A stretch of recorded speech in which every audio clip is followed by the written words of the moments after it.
I'm here with Michael Redbord, General Manager of Service Hub, or more affectionately known as the Redbord, and I just threw the in. Anyway, so Mike, thank you so much for doing this for us. Hope you're having great inbound so far. I am. I love inbound every year. It's the best time of the year. This one's been a ton of fun. Awesome. So, Service Hub, right? Let's get straight into it. What problem does Service Hub aim to address, and why did you guys release it? Yeah, so we've got this new model for growth, right? Brian talked about it on stage this year. It's a flywheel. It's about taking your funnel, not just marketing and sales, putting customers at the center and giving service a seat at the growth table, right? So when we did that and we kind of realized this was like the right way to grow, a new way to grow, what we wanted to do is make sure that we could enable that for our customers. So we built the Service Hub thing. Basically, Service Hub is the third pillar of software from HubSpot. You have Marketing Hub for marketers, Sales Hub for sales, Service Hub for service. We're pretty excited about it. Came out 118 days ago as of today, and it's done really, really well, and we got a lot of stuff cooking in the future. Barely a newborn. We'll get into some of the features in a second. So, you referenced it earlier, Brian Darmesh's keynote. It's the highlight for us, definitely, for a lot of people. And the whole thing this year has been around customer centricity and treating customers and the support side of thing as a profit center, not a cost center. Now, I've never met a client or a customer that says, we are not customer centric, right? I've never done that. But in your experience, what is a litmus test? Like, what's a self-assessment question one can ask to say, are we really customer centric or are we just paying a lip service? Yeah, nobody thinks their baby's ugly, right? But what the research says is that some companies get it and some companies don't. So 80% of companies think they're delivering great service. So 80% of people watching this, you guys probably think you're delivering great service every day. When you ask those same customers what they think, 8%. So 88, these numbers could be off by a little, our research could be a little wrong, but come on, that's a massive divide. And so I think everybody says they're delivering good service, but at the end of the day, you have to really ask your customers if you're delivering good service. And honestly, one of the hallmarks of a company that is really customer-centric is they beat themselves up a lot. Right? They're really, really hard on themselves because they focus so much on every negative customer experience and they endeavor so hard to make it better. They spend a lot of time fixing problems, a lot of time improving. That's really like how we think at HubSpot. It's kind of a hard place to work sometimes because we're so hard on ourselves when things don't go well.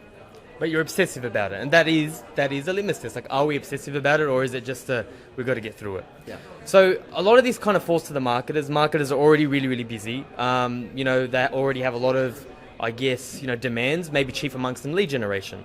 So is this something that we're throwing onto their plate? Who owns this whole customer centricity side of things? Yeah. So the marketer, I think, can be the champion of change in a lot of ways. Marketers tend to be futurists, tend to be innovators, tend to be on the leading edge of whatever the next new thing is. So I think marketers can help champion kind of the customer-driven growth stuff, but at the end of the day, it's not their responsibility alone to make this work, hardly. It's the entire company's. Just think of what I said about customer centricity and being customer obsessed before. Everybody has to buy into this thing. So the marketer can kind of start the conversation, give the company a little push, but at the end of the day, it has to start, from the CEO, your owners, your partners, through every single person at the company to really make it go. I really like that answer as well, because I think it's one of those things that marketers can maybe put too much pressure on themselves, but understand at the same time, cool, we can be champions of it, we can facilitate it with technology, but at the end of the day, it has to be embedded in the organization. It's got to be everybody. Marketers can bear the torch, right? But I think asking them to do more than that is really tricky. The cool thing for marketers, though, is that there's actually opportunity in there for them.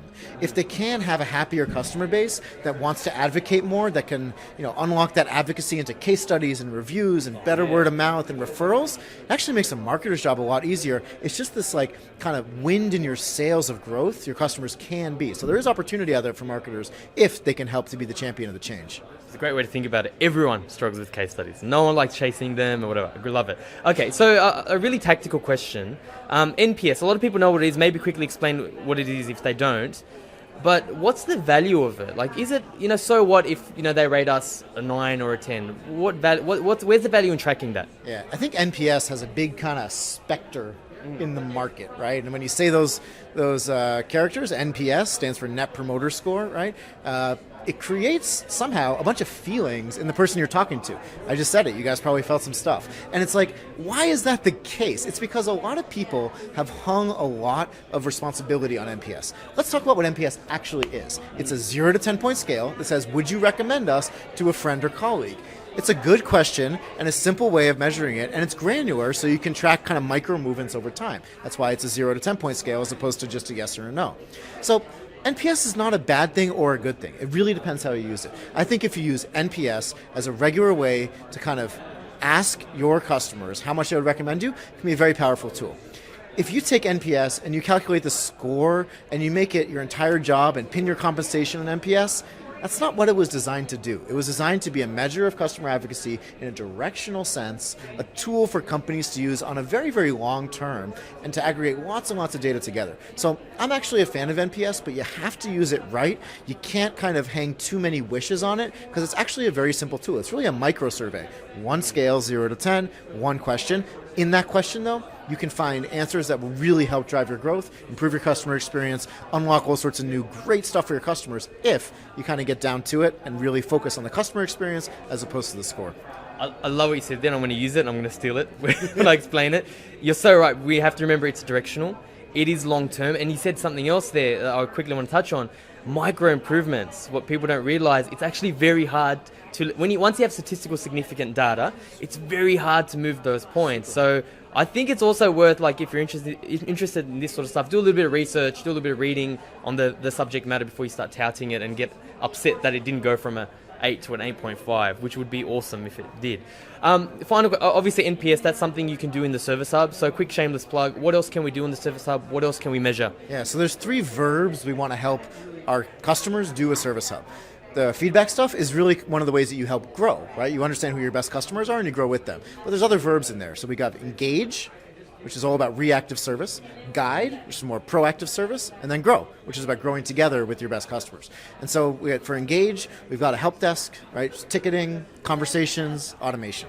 For guide, our first app there is a knowledge base, so you can take the knowledge you have and enable your customers to self-service it so they can guide themselves. And then grow, we have the customer feedback app, which is basically a kind of micro-survey strategy in a box. It's really cool, and it's a way to understand your customers better, handle the ones that are having negative experiences quickly, and take the ones that are having great experiences, amplify their message, turn them into your best marketers.